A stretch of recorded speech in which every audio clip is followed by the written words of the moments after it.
This is the flood control project in the city of Manila amounting to more or less 14 billion. Bumaha ng pondo sa Maynila, bumaha pa rin sa Maynila. Itong lahat ng ito ay walang permit. Ayon kay Manila Mayor Isko Moreno Dumagoso, umaabot sa mahigit 14 billion pesos ang kabuang alokasyon para sa flood control projects sa 6 na distrito ng Maynila mula taong 2022 hanggang taong kasalukuyan. Sa kabila nito, palpakan niya ang mga proyekto dahil matindi pa rin ang mga pagbaha sa Manila sa tuwing umuulan. Ang siste pa na pag-alaman ni Mayor Isko na ang lahat ng proyektong ito walang permit. Tumanggi ang alkalde na tukuyin ang mga dapat managot sa mga palpak na flood control. Anya, hahayaan niya ang Office of the President na pangalanan ang mga sangkot sa mga anomalya. Pero bago ito una ng sinampahan ng Manila LGU, ang kontratista na Chelsea Construction and Supply ng patong-patong na reklamo sa prosekusyon dahil sa pag-iba nito sa Rizal Avenue Sports Athletics Complex o RASA Covered Court sa Santa Cruz, Manila para sa pagpapatayo nito ng 145.5 million na multi-purpose building. This is the flood control project done in the city of Manila 2022, 2023, 2024, and 2025, amounting to more or less 14 billion done in Manila. So most of it finished already. Bumaha ng pondo sa Maynila, bumaha pa rin sa Maynila. Now, itong lahat ng ito ay walang permit sa lungsod. Yes, we are investigating them, and they are also being investigated by the Office of the President. But that is the thing of the past. Sad to say, ulitin ko, bumaha ng pondo sa flood control sa Maynila, amounting to 14 billion, and yet the people of Manila and those people studying, working, doing business, going in and out of Manila continue to suffer with the flooding.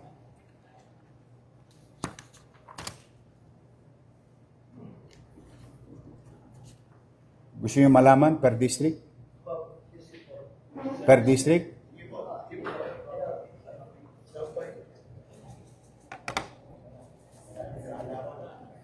Ginalo.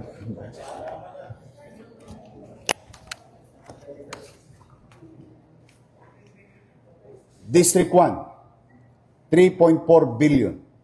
District 2, 2 billion and 59 million.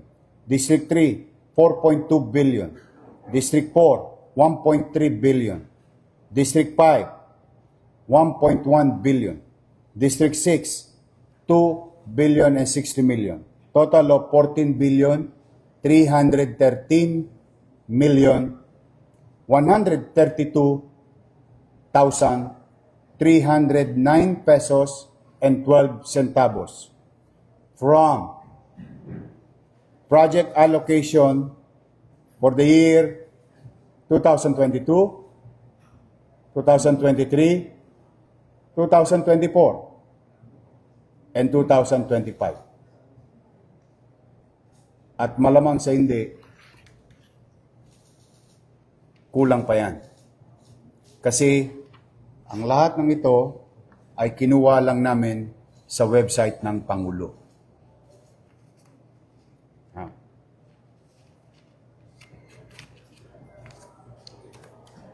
Yun ay nakaraan.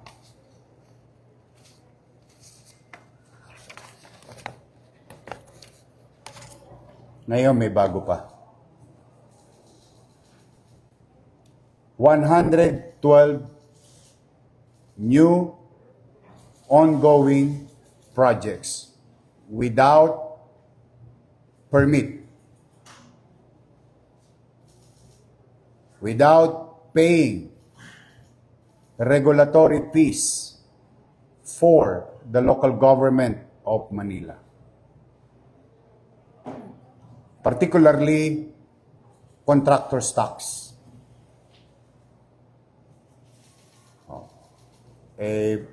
Pag ordinaryong tao, nag-a-apply ng demolition permit.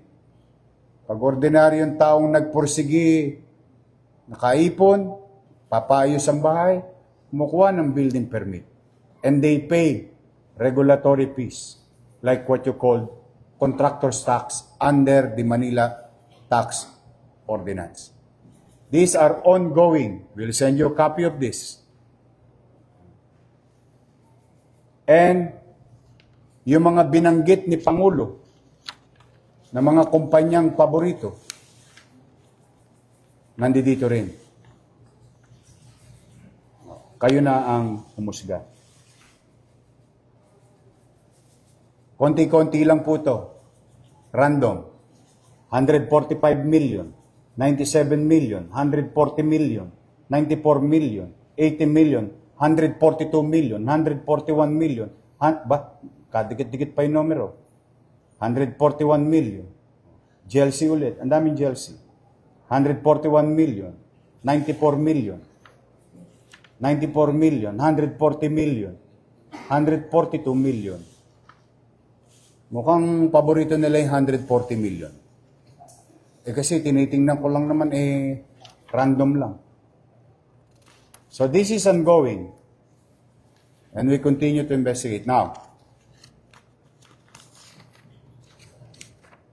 hopefully, after today, they will learn a very good lesson.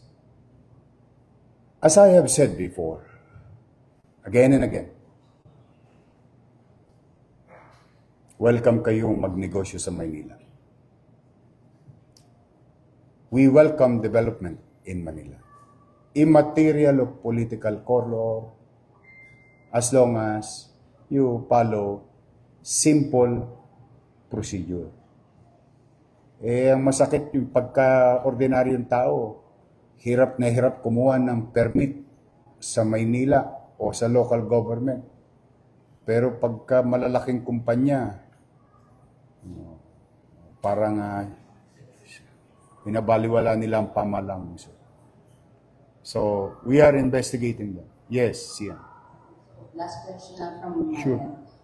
So, rectang tanong po, Yorme, sino ang tingin niyong dapat sisihin sa pagbaha sa Maynila? Well, as far as ayokong pangunahan ng Pangulo sa investigasyon na ginagawa. I think they have more resources to tell the people who is liable or not, who've done projects properly o baka meron ding guni-guni. If I may borrow the words of the President. No? But first things first, yung para muna sa aming mga taga-Maynila. Mauna muna ang taong bayan. Nagagamit ang building na iyon sa pangaraw-araw na pamumuhay ng komunidad sa Santa Cruz. Biglang nawala, napagkaitan ang mga taga-Maynila. That is my obligation. Hopefully, someday, somehow, magkaalaman din kung sino ang mga taong may kapabayaan. For now, it's very clear from your city government of Manila that there is liability on the part of the contractor. There are hundreds more, or a little over and under 100 contractors doing infrastructure projects from the national government. Of course, we'll go after them. The same banana. Unless they follow the local government code, provision of it, and other existing laws, like the National Building Code, and other ordinances, local laws of the City of Manila. Now, gusto ba namin silang sampahan lang ng kaso? Hindi po. Kaya lang, parang gusto nilang parang siguro nasanay silang walang umahabol sa kanila. Ngayon, I think they should learn their lesson very well.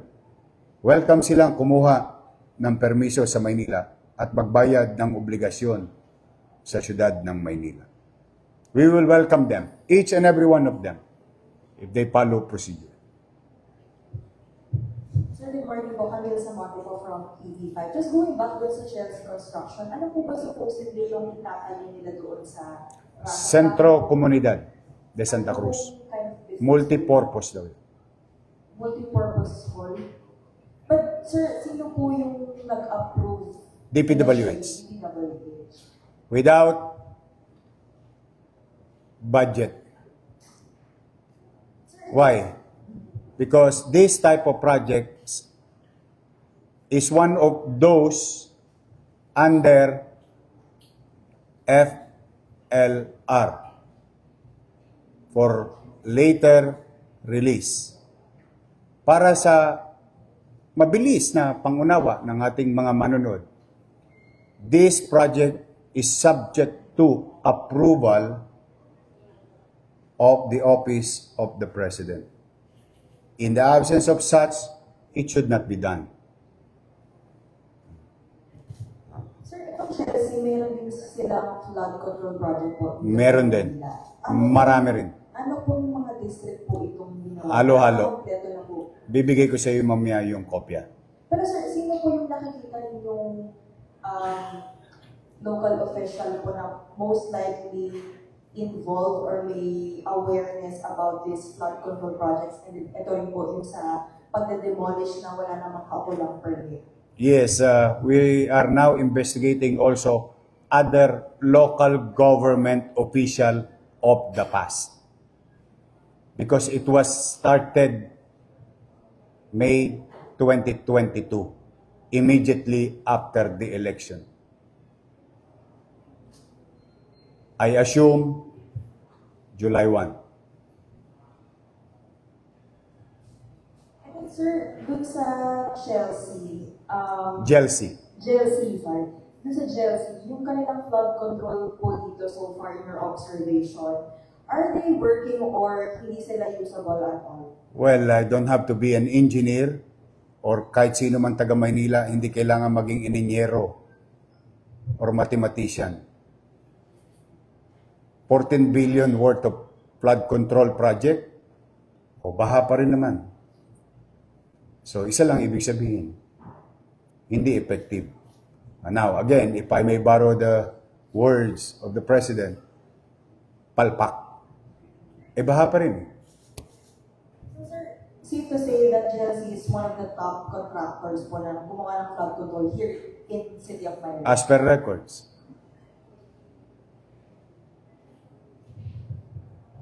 Ed Reyes po sa People's Tribe. Ed. Doon sa civil case na isasampay nyo dun sa contractor, mag-claim kayo ng damage. Of course. Magkano? So far, 10 million. Pero, mas gusto kong gawin nila ulit yun. Kung sakaling sila'y mapatunayang may sala. I don't want to be ahead of myself. They are now accused. If they are guilty, then I will let the court decide on the matter. But we have a solid case. We have solid evidences.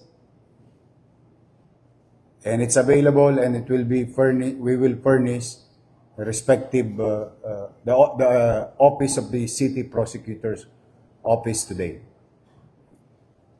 Kung sakali po sir na makakuha sila ng permit o magpusigi sila kumuha ng permit, maitutuloy na yung proyekto. We'll cross the bridge when we get there. Any question?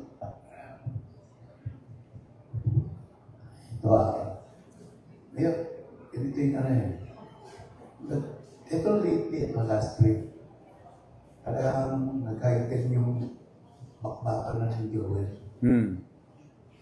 Meron bang growth para humidin ako ng term na for the sake of Manila? Saka na yun. Political lang yun. Today is what we are after is to fulfill our obligation. Tupdin namin ang aming obligasyon sa taong bayan. Pasilidad ng taong bayan, obligasyon ko itong proteksyonan. At kung kinakailangan maibalik o maituloy, then we'll cross the bridge when we get there. But today is about the grave violation of a corporation doing projects from the national government. And today, the start of new beginning that showing to all contractors that we really mean business and we wanted to put a dot on everything today. If they will not comply, all those mentioned in the records, they will suffer the same thing what GLC Construction and Supply Company will suffer. And walang holy cow. Tuloy-tuloy na to, Pat. Now, I hope they are watching. There is time for redemption. Do we need projects in Manila? Yes, of course. Ang tanong ba'y makabubuti sa tao? Pag makabubuti sa tao, Pat, will support. The way we did with Congressman Cheng and Congressman Maceda. So, gano'n lang kasimple ito. Protection of public interest. Doon muna kami today. Yung politika lang yan. Natin pag-iintindi niyo. Ngayon, maganda sinimulan mo sa mga LGU.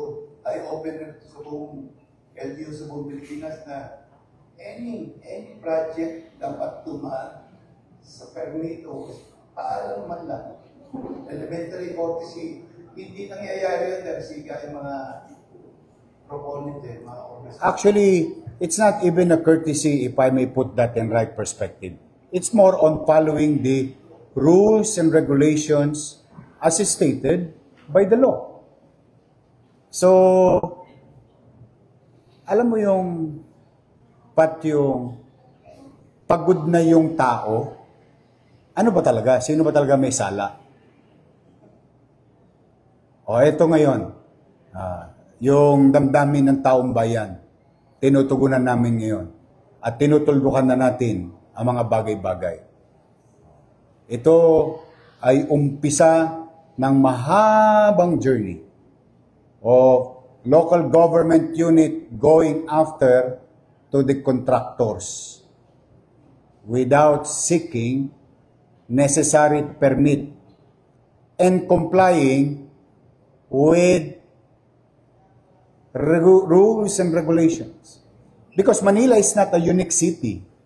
The law that is existing in Manila is the same law that exists in 1,600 plus local government unit because we only have one law, what you call RA 7160 or the Local Government Code. And I think any lawyer for that matter will agree with me. So, what is happening to X city, to B city, to Y city is also happening, or laws that existing there is the same law that exists here in the city of Manila. It's just that your city government of Manila's action today is to really put an end to these abusive contractors of national government agency not following rules and regulations and existing laws. Kaya ko lang natanong yan kasi si BBM, yung mga LGU, Sinabi ni BBM. alam na may project pala doon sa lugar nila. Ang laki-laki BBM. Pati governor, napanood ko eh. Na-shock din siya, hindi rin yung isang governor na panood ko. Hindi rin niya alam. Ginagawa niya, kahit lumakay dito po. Saka don't get me wrong, Pat. We will approve when it is, wala mo problema eh. Bayad kayong buwis, aprobahan namin kung kapakinabangan ng tao. Thank you. Yes, ma'am. Good morning, Mayor Denise Sancho from 1PH, Signal TV. Confirm ka lang, Mayor, alam ko this is still under investigation, pero may idea ba tayo bakit ang dami nakakalusot na ganito na walang permit? Walang sumite. Ang malas ng mga kontraktor na yan, nag-iikot ako. I go around. In fact, last Sunday, I confiscated the illegally parked truck above the bridge. Tapos malaman-laman ko, uy, may flood control project pala kayo dyan. Oh, it was posted in our, that is, I think, Monday. Monday yata yun. Sa Estero, sa United Nation Avenue, before the Robinson Mall. Imagine mo, di ba? I mean, let's be honest to ourselves. Anyway, mapapagod lang ang mga mayor. Kakahanap ng hanap. Ngayon, we'll start charging cases against them. And I hope by this time, no, yung mga involved ay dapat tingnan ng, let's just say in this case, no, let's just say DPWH, dapat tingnan ng DPWH para ma-blacklist naman itong mga to. How can agencies of government tolerate these contractors to participate in bidding without complying to basic requirements of law? For sure, yun din ang tanong ng bayan. Mayor, related naman sa Sulog-Apog, kamusta na po yung ongoing? Sira pa rin. Nakakaawa yung mga taga-Sunog-Apog. And it costs the city, not only the city, the people of this country costs the taxpayers' money is about mga 700 million na.